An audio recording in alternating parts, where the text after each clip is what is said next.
Imana nishimwe, ndabaramukije aho muri hatandukanye. Uyu ni umunsi mwiza kandi wa commanding your day Imana iduhaye ngo twishimiremo. Umunsi wo kuwa kabiri, turi ku itariki 23 z'ukwezi kwa karindwi 2024.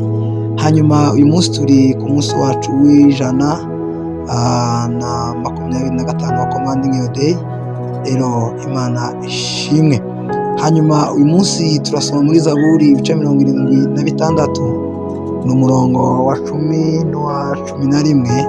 Reka ariho dusoma mu izina rya Yesu. Aravuga ngo ubwo Imana yahagurutswaga no guca amateka ngo ikize abagwaneza bo mu isi bose, ni ukuri umujinya w'abantu uzagushimisha. Umujinya w'abantu uzagushimisha, umujinya uzasigara uzawukenyera.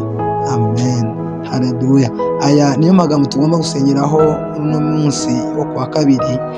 Bibiliya yambwiye ngo ubwo Imana yahagurutswaga no guca amateka ngo ikize abagwaneza bo mu isi bose. Uwiteka rero aba ari maso. Uvuga ngo usomye umurongo wa mbere handitse ngo havuze ngo wumvikanishije amateka uri mu ijuru, isi yaratinye iraceceka.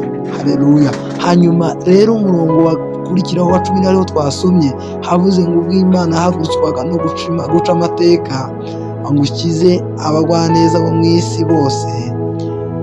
Niko byagenze. Haleluya. Hanyuma 11 akatubwira ngo ni ukuri umujinya w'abantu uzagushimisha. Haleluya. Reka nkubwire, rimwe na rimwe abantu bakora ibyo bashaka, bagirira umujinya abandi, bakabikora kubera impamvu zabo, kubera inyungu zabo.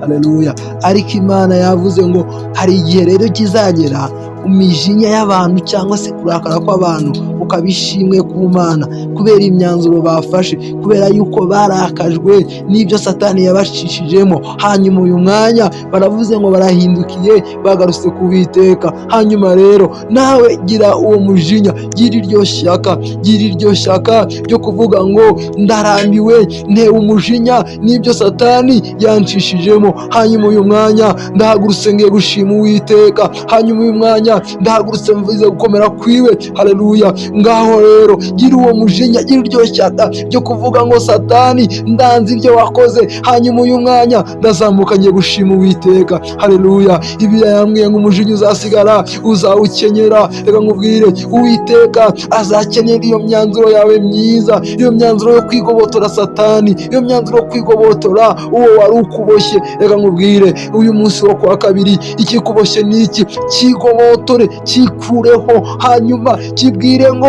nikigende, nigihunge. Hanyuma uyu mwanya Uwiteka abane nawe. Uwiteka ari kumwe nawe uno munsi wo kuwa kabiri. Yesu akugiye neza. Ndabakunda cyane kandi Uwiteka arabakunda cyane kurushaho. Amen. Umunsi mwiza, Imana ikugire neza, iguhaye mu bihe byiza kandi byuzuyemo ibyishimo.